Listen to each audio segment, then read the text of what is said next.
Magandang umaga po ng Lunes sa inyong lahat mula sa Pag-asa Weather Forecasting Center.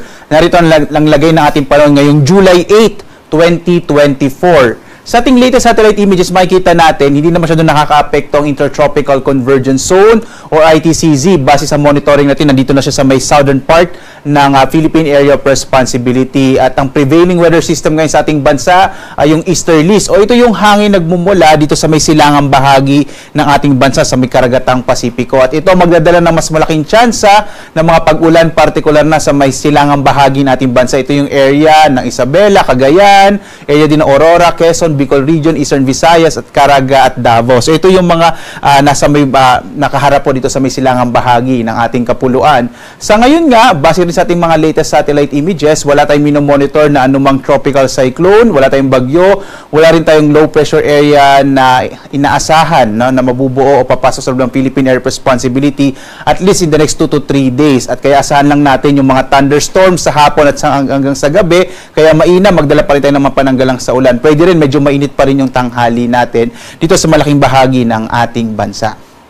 At dito nga sa Luzon, makikita natin ng malaking tsansa ng mga isolated o pulupulong pag-ulan, pagkidlat, pagkulog, lalo na sa hapon hanggang sa gabi, habang posibleng medyo mainit pa rin yung ating temperatura. Agwat ng temperatura sa Lawag, 24 to 33 degrees Celsius. Sa Tuguegarao, aabot pa na hanggang 34 degrees Celsius ng maximum temperature. Sa Baguio, 18 to 25 degrees Celsius.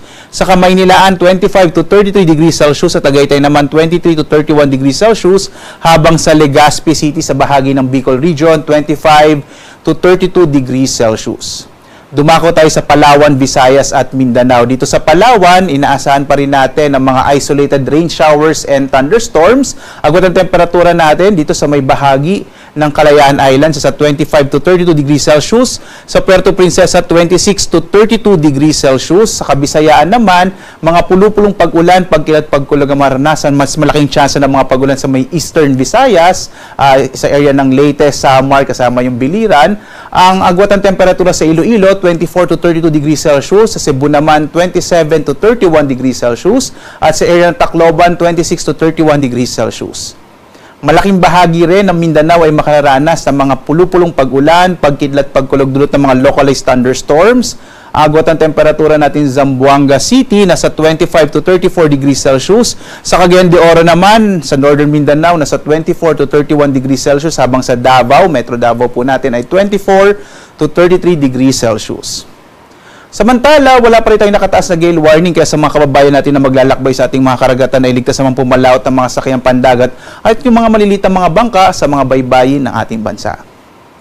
Samantala, ang araw natin sisikat mamayang 5:33 na umaga at lulubog, ganap na 6:30 ng gabi.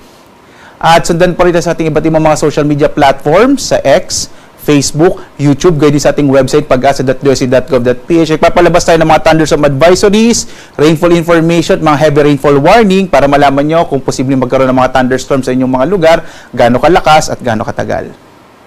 At live na nagbibigay update mula dito sa Pag-asa Weather Forecasting Center. Ako naman si Obet Badrina. Maghanda tayo lagi para sa ligtas na Pilipinas. Maraming salamat po sa inyong pagsubaybay.